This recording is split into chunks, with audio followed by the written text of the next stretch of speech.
Hello and welcome to the Week 3 recap in this College Football Revamped Dynasty series. The 4 games we're going to take a look at in detail today are Clemson at LSU, Ole Miss at Florida, Texas A&M at TCU, and Iowa State and Iowa in the Cy-Hawk game. The first game we're going to go to and look at some live in-game action is Clemson at LSU in the Battle of the Death Valleys, the Battle of the Tigers, and most importantly, an SEC matchup that already has some early season implications for these two teams. Going into today's game, it may only be week 3, but there's plenty on the line.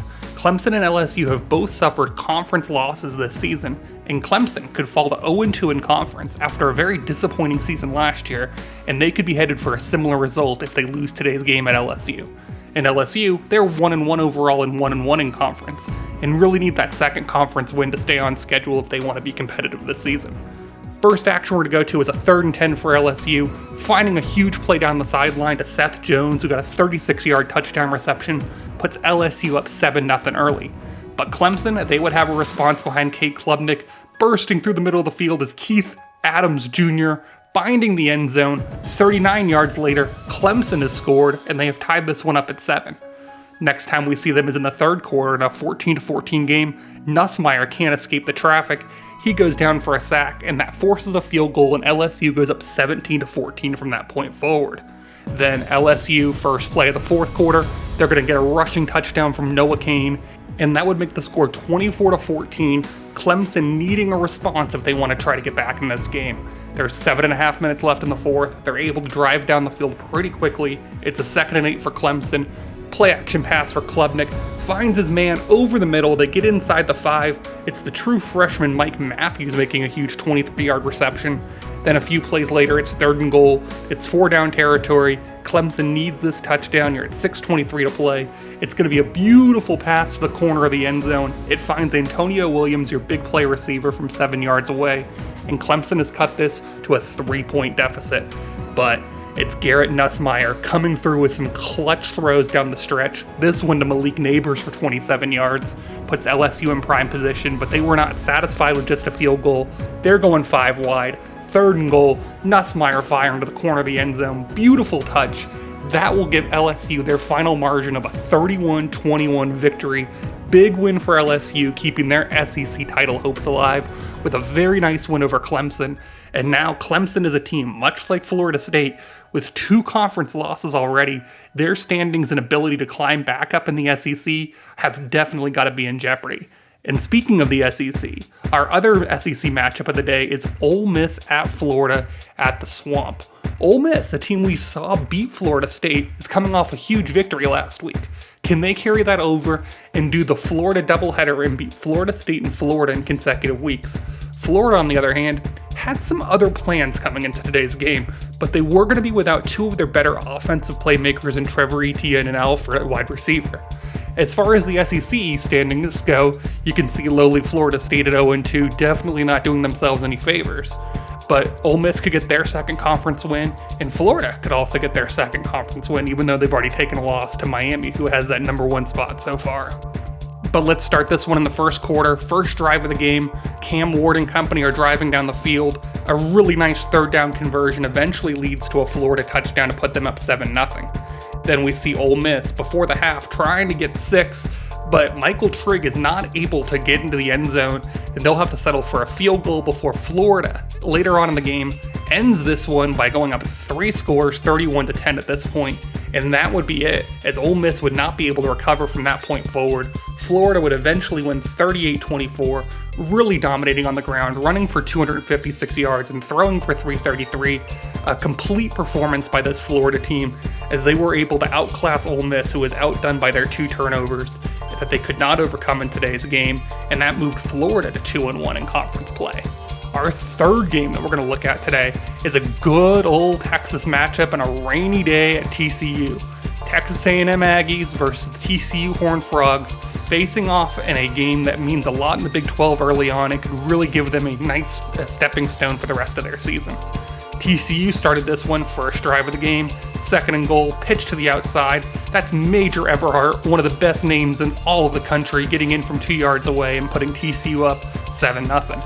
They would have a 14-0 lead where Texas A&M would try to make a conversion happen. They were not able to get the first down, forces a fourth down, TCU still up 14-0. Then a little bit later on in the half, Texas A&M trying to get into the end zone, missing on a 3rd and 10, which eventually would lead to a field goal, and that was the story of the game as TCU would dominate from this point forward behind the quarterback Wolf as he put on quite a show as the Old Dominion transfer almost threw for 500 yards, and TCU would come away with a victory in this one quite handily, and they would continue their hot stretch in the Big 12 after a playoff appearance the last 2 years. They are looking primed for a 3rd consecutive season in that way, as they scored double digits in every quarter of this game against Texas A&M, who only made it respectable with a 19-point fourth quarter performance.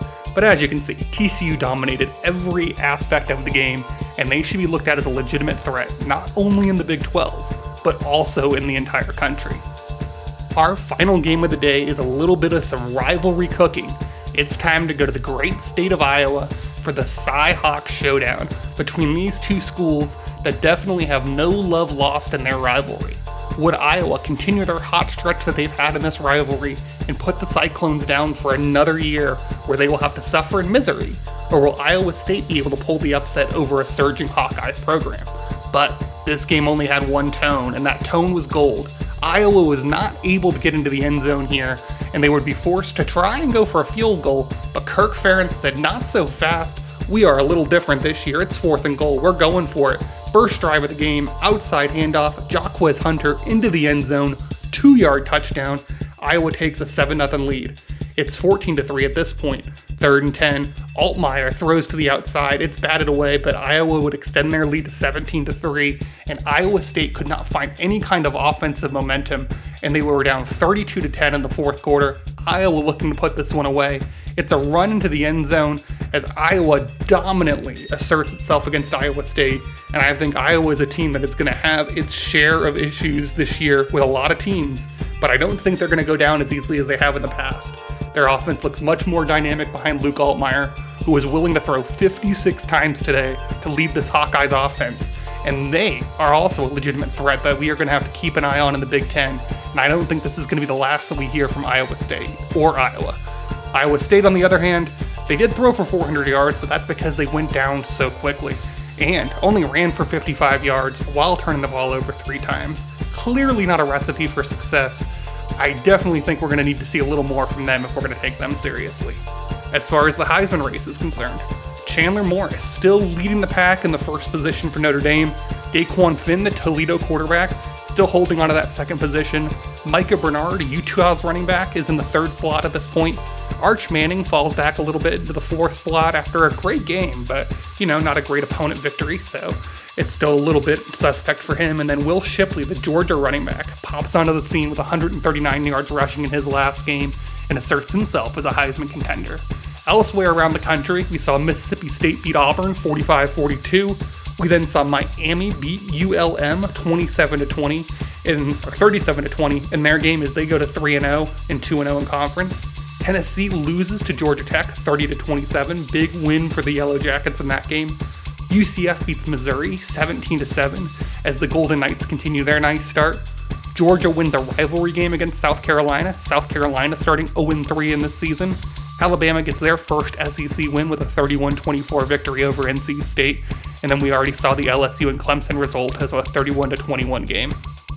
Then in the Big Ten, Illinois beats Cincinnati 28-11. Cincinnati is 0-2. Defending champion Ohio State 41-0 over Kent State. Michigan State wins a 41-3 battle of the Green Schools. Indiana beats Bowling Green by a 5-point margin. We saw the Cy-Hawk game where Iowa dominated Iowa State. Central Michigan upsets Purdue, and Purdue is not looking great in their 0-2 start to the season. Michigan gets a win over Miami of Ohio 44-14. Minnesota beats San Jose State 17-7. Louisville beats James Madison 51-28 in a little bit of a shootout between those two schools. And then Pittsburgh beats Kentucky in a game that looks incredibly gross, but was a 16-13 victory for Pitt, and they get their first Big Ten victory of the season.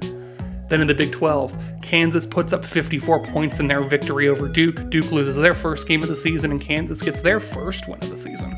Arkansas gets their first win of the season over Texas Tech, and Texas Tech takes their first loss in conference play. Oklahoma dominates Houston in a 45-17 matchup. We already saw the Cyhawk game.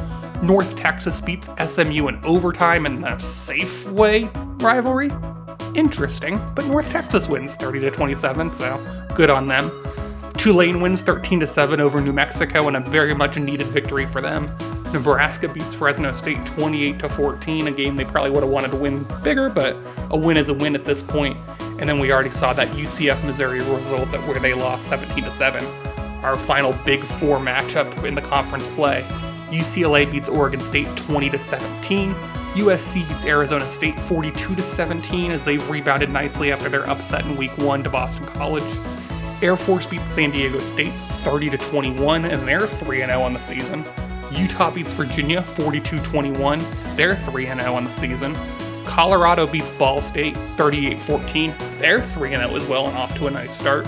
Boise State wins a heartbreaking game 34-32 over Colorado State. Our national runners-up from last year, Washington wins 44-28, and Arizona beats Nevada 28-24, as that wraps up all of our Big Four conference matchups. What we're looking forward to in the next video, Florida State is going to be taking on Alabama in a game that is going to be sure to mean a whole lot for our season as Florida State. We are going to Alabama, first SEC road game, already 0-2 in the conference. Losing this game probably ends any hope of an SEC championship. A lot on the line. I hope you'll join me for that one. It's been a pleasure as always. I hope you have a great rest of the day, and go Noles.